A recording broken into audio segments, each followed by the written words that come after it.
प्यारे बच्चों, हिंदी कक्षा 8वीं में आपका स्वागत है। हम पढ़ रहे हैं पाठ 10 जिसका नाम है कामचोर और इसके लेखक हैं इस्मत चुगताई।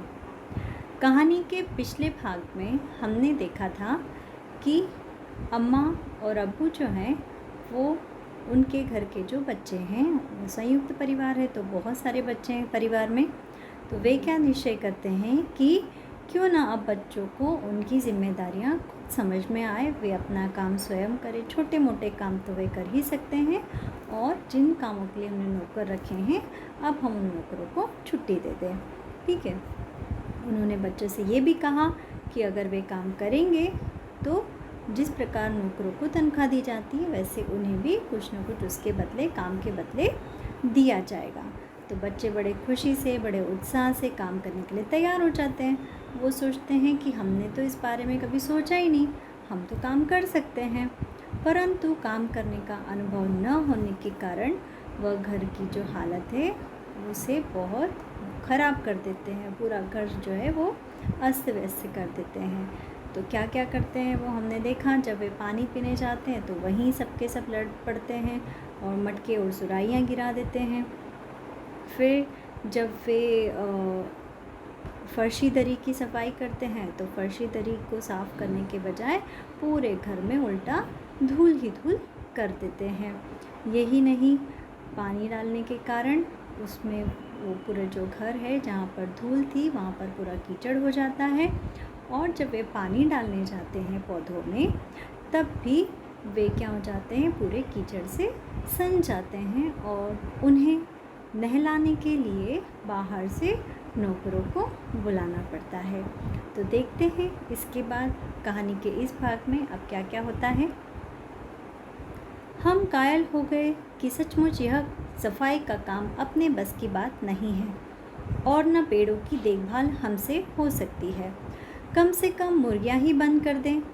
बस शाम ही से जो बाज छड़ी हाथ पड़ी लेकर मुर्गियाँ हाँकने लगे, चल दड़बे दड़बे। पर साहब, मुर्गियों को भी किसी ने हमारे विरुद्ध भड़का रखा था। उठ पटांग इधर उधर कूदने लगी। 2 मुर्गियाँ खीर के प्यालों से जिन पर आया चांदी के वर्क लगा रही थी, दौड़ती फड़फड़ाती हुई निकल गई। तूफान गुजरने के बाद पता चला कि प्याले खाली हैं और सारी खीर दीदी के कामदानी के दुपट्टे और ताजे धुले सिर पर लगी हुई है। एक बड़ा सा मुर्गा अम्मा के खुले हुए पानदान में कूद पड़ा और कत्थे चूने में लुथड़े हुए पंजे लेकर नानी अम्मा की सफ़ेद दूध जैसी चादर पर छापे मारता हुआ निकल गया। एक मुर्गी दाल की पतीली में छपाक मारकर भागी और सीधी जाकर मोरी में इस तेज़ी से फिसली कि सारी कीचड़ मौसी जी के मुँह पर पड़ी, जो बैठी हुई हाथ मुँह धो रही थी। इधर सारी मुर्गियाँ बेनकेल का ऊँट बनी चारों तरफ दौड़ रही थी, एक भी दड़बे में जाने को राज़ी न थी। इधर किसी को सूझी कि जो भेड़ें आई हुई हैं लगे हाथों उन्हें भी दाना खिला दिया जाए। तो देखते हैं शब्दार्थ। दड़वा, जिसका अर्थ होता है मुर्गी रखने की जगह। भड़काना अर्थात उकसाना।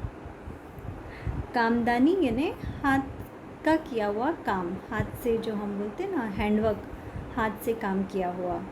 पानदान यानी पान रखने का पात्र। बेनकेल यानी बिना नकेल के। राजी होना यानी बात मानना। तो जब बच्चों को काम नहीं करते आया, जैसे आंगन की झाड़ू लगाना, फिर फर्शी दरी को साफ़ करना, पौधों में पानी डालना, तब वे मान गए, हम लोग कायल हो गए।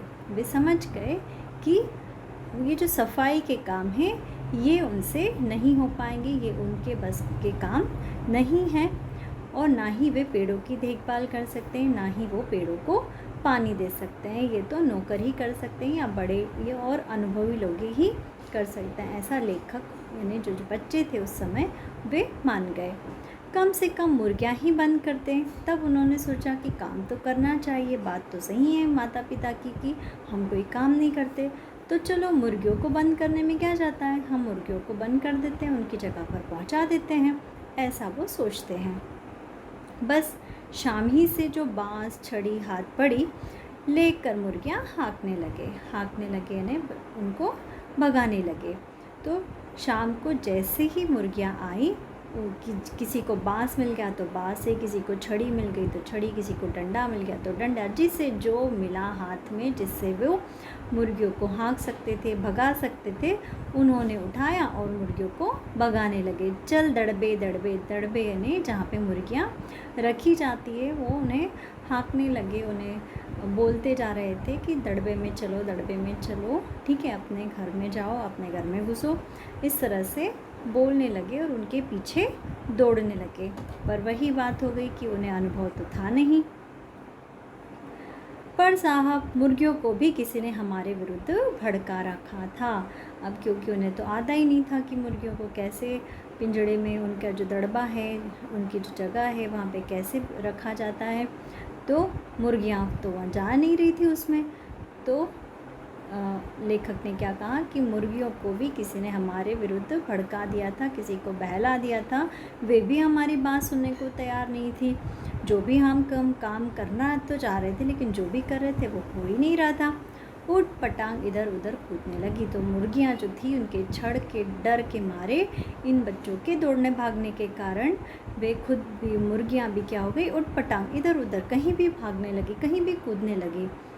दो मुर्गियाँ खीर के प्याले से, जिन पर आया चांदी के वर्क लगा रही थी, दौड़ती फड़फड़ाती हुई निकल गई। अब वो तो कहीं भी भाग रही थी, तो दो मुर्गियाँ जो थी वो किस में कूद पड़ी, खीर के प्यालों पे, जहाँ, और उन प्यालों पे क्या कर रही थी, आया जो थी वो चांदी का वर्क चढ़ा रही थी, उन पे कूद गई और दौड़ती फड़फड़ाती हुई अपने जो पंख थे उन्हें फड़फड़ करती हुई वो वहाँ से निकल पड़ी। तूफान गुजरने के बाद पता चला कि प्याले खाली हैं और सारी खीर दीदी के कामदानी के दुपट्टे और ताजे धुले सिर पर लगी हुई है। तो अब खीर गिरी जब मुर्गियों के कारण, तो सीधे तो गिरी नहीं होगी, सारी की सारी खीर भी गिर गई और वो सारी की सारी खीर जो दीदी वहाँ पे बैठी थी, उनका जो सुंदर सा दुपट्टा था जिस पे हाथ का काम किया हुआ था, उनके दुपट्टे पे भी लग गई। और तो और उन्होंने सर धोया था, शायद बाल धो के आई होंगी, बैठी होंगी वहाँ पर, तो सारी की सारी उनके बालों पर भी यानी तितर बितर हो गई, सब जगह उड़ गई वो खीर, मतलब कटोरी में अब कुछ नहीं बचा। एक बड़ा सा मुर्गा अम्मा के खुले हुए पानदान में कूद पड़ा और कत्थे चूने में लुथड़े हुए पंजे लेकर नानी अम्मा की सफ़ेद दूध जैसी चादर पर छापे मारता हुआ निकल गया। एक अच्छा बड़ा सा मुर्गा जो था वो अम्मा का जो पानदान होता है ना, पान रखते हैं लोग उसमें, तो पानदानी में कूद गया। और जब वो कूदा तो उसका पान में जो कत्था और चूना लगाते हैं, वो सारा कत्था चूना उसके पैरों पे, उसके पंजों पे लग गया, उसके पंजे उससे सन गए और उन पंजों से वो जब आगे गया तो किस पर से होता हुआ निकल गया, अम्मा की सफ़ेद दूध जैसी चादर पर से निकल गया। दूध जैसी सफ़ेद, बहुत ही सफ़ेद जो उनकी चादर थी, उस चादर पे से होता हुआ वो निकल गया, छापे मारता हुआ ने सारे पंजे जो हैं उसके उस पर छप गए। यानी इतनी सुंदर सी जो साफ़ सुथरी धुली अम्मा की चादर थी वो भी गंदी हो गई। एक मुर्गी दाल की पतीली में छपाक मार कर भागी और सीधी जाकर मोरी में इस तेज़ी से फिसली कि सारी कीचड़ जो थी वो मौसी के मुंह पर जा पड़ी, जो वहाँ पर हाथ मुँह धो रही थी। अब मौसी बैठी मोरी में, मोरी यानी जो छोटा सा खुला सा बाथरूम होता है, वहाँ पर वो क्या कर रही थी, मुँह हाथ धो रही थी। एक मुर्गी दाल की पतीली पे जाके छपाक मारकर, यानी छप से आवाज़ आई, वो पतीली में कूद गई और जब वो कूद कर वहाँ से भागी तो मोरी में जाके फिसली और उसके फिसलने के कारण वहाँ जो थोड़ा सा कीचड़ था, वो कीचड़ जो था वो पूरा का पूरा मौसी के मुंह पर उड़ गया। इधर सारी मुर्गियाँ बेनकेल का ऊँट बनी चारों तरफ दौड़ रही थी। बची हुई जो मुर्गियाँ थी वो बेनकेल का ऊँट, नकेल क्या होती है, जब किसी पालतू जानवर को की नाक में से एक रस्सी बांधते हैं ना, ताकि उस पर क्या कर सके, नियंत्रण रख सके। तो ऊँट जैसे बेनकेल का ऊँट, यानी जिस ऊँट को बांधा न गया वो कहीं भी जा सकता है, वो स्वतंत्र है कहीं भी जाने के लिए। तो सारी मुर्गियाँ भी इस तरह से स्वतंत्र थी, वो कहीं भी दौड़ रही थी, इधर उधर कहीं भी दौड़ रही थी। कोई पतीली में गिर रहा था, कोई खीर में गिर रहा था, कोई पानदानी में छपाक कर रहा था। मतलब सबकी सारी जो मुर्गियाँ थी उन पे नियंत्रण करना अब मुश्किल सा हो गया था। एक भी दड़बे में जाने को राज़ी न थी, कोई भी जो उनका जगह थी जाने की, जो दड़बा था उसमें कोई भी जा नहीं रही थी, कोई वहाँ जाने के लिए तैयार नहीं थी। इधर किसी को सूझी कि जो भेड़ें आई हुई है लगे हाथों उन्हें भी दाना खिला दिया जाए। अब जब देखा कि भाई मुर्गियाँ तो पकड़ में नहीं आ रही हैं, उन्हें तो जाना ही नहीं है अपने घर में, तब किसी ने सोचा कि क्यों ना जो भेड़ें आ गई हैं उन्हें भूखी होंगी तो चलो उन्हें दाना खिला दिया जाए, उन्हें कुछ खाना पीना उनका जो चारा है वो दे दिया जाए। दिन भर की भूखी भेड़ें दाने का सूप देकर जो सब की सब झपटी तो भाग कर जाना कठिन हो गया। लष्टम पष्टम तख्तों पर चढ़ गई, पर भेड़ चाल मशहूर है, उनकी नज़र तो बस दाने के सूप पर जमी हुई थी। पलंगों को फलांगती, बर्तन लुढ़काती साथ साथ चढ़ गई। तख्त पर बानी दीदी का दुपट्टा फैला हुआ था, जिस पर गोखरी, चंपा और सलमा सितारे रख कर बड़ी दीदी मुगलानी बुआ को कुछ बता रही थी। भेड़ें बहुत निसंकोच सबको रोंदती, मेंगनों का छिड़काव करती हुई दौड़ गई। जब तूफान गुजर चुका तो ऐसा लगा जैसे जर्मनी की सेना टैंकों और बमबारों सहित उधर से छापा मारकर गुजर गई हो। जहाँ जहाँ से सूप गुजरा, भेड़ें शिकारी कुत्तों की तरह गंध सूंघती हुई हमला करती गई। हज्जन माँ एक पलंग पर दुपट्टे से मुंह ढके सो रही थी। उन पर से जो भेड़ें दौड़ी तो न जाने वह सपने में किन महलों की सैर कर रही थी। दुपट्टे में उलझी हुई मारो मारो चीखने लगी। इतने में भेड़ें सूप को भूलकर तरकारी वाले की टोकरी पर टूट पड़ी। वह दालान में बैठी मटर की फलियां तोल तोल कर रसोइये को दे रही थी। वह अपनी तरकारी का बचाव करने के लिए सीना तानकर उठ गई। आपने कभी भेड़ों को मारा होगा तो अच्छी तरह देखा होगा कि बस ऐसा लगता है जैसे रुई के तकिए को कूट रहे हों। भेड़ को चोट ही नहीं लगती।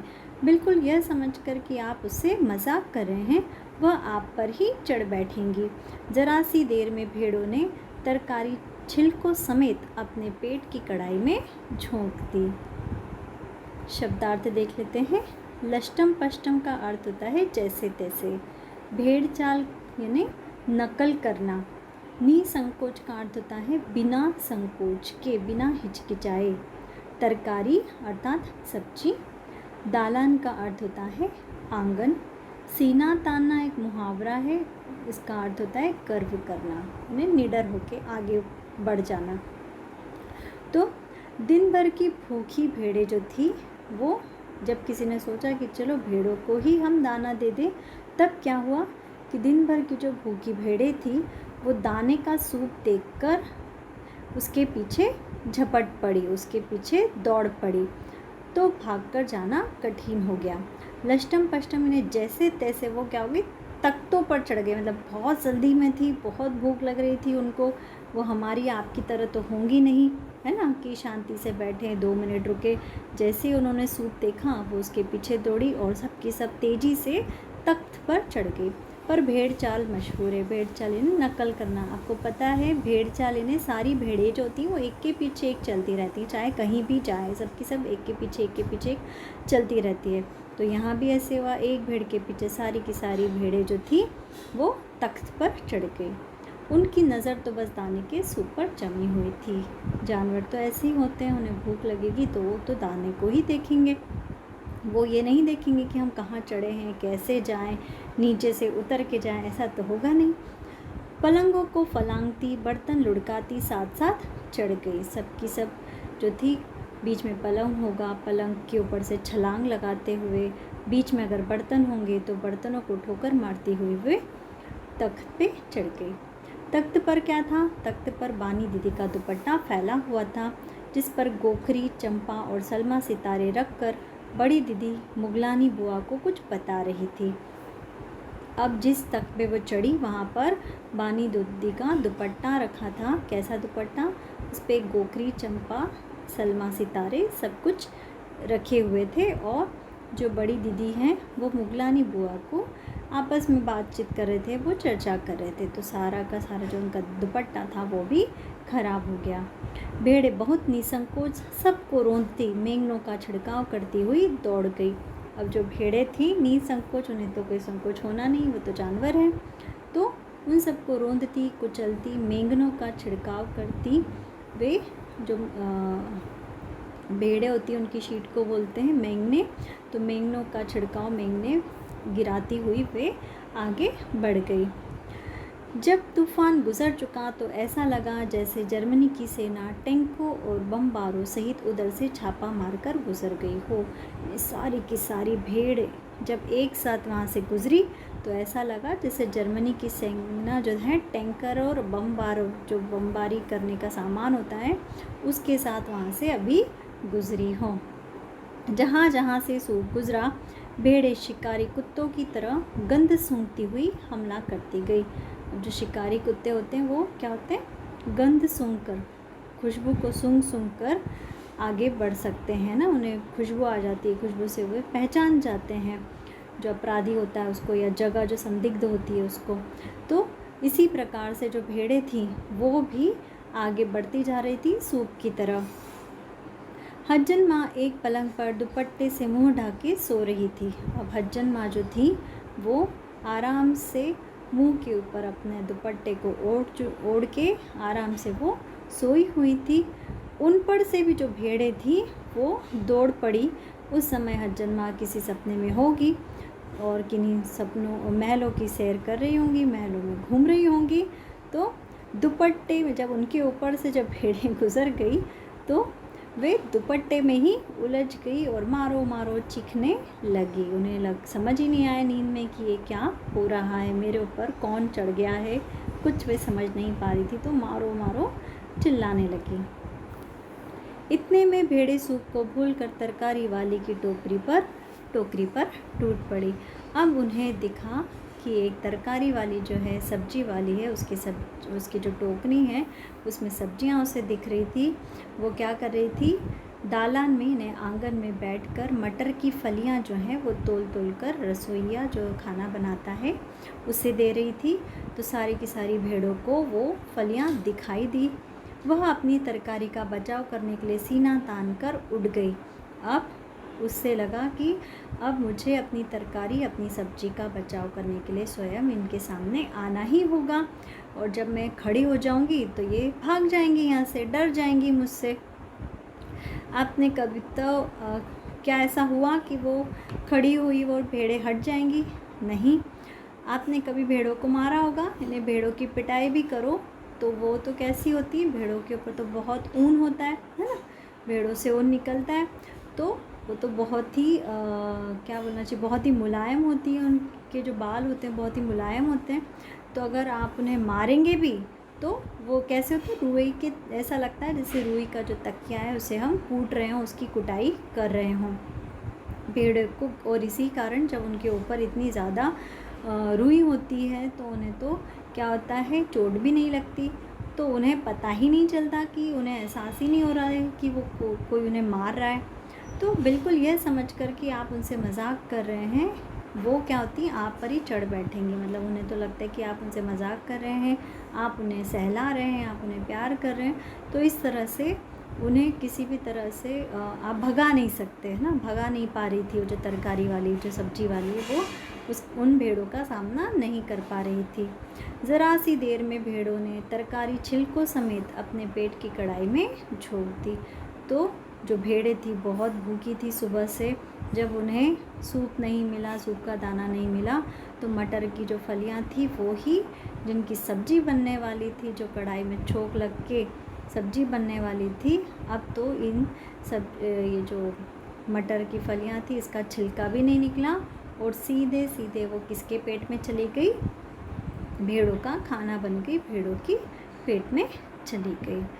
तो आज का ये जो भाग है ये यहीं पे समाप्त हुआ, लेकिन कहानी अभी हमारी समाप्त नहीं हुई है। अगले भाग में हम कहानी का अगला भाग पढ़ेंगे।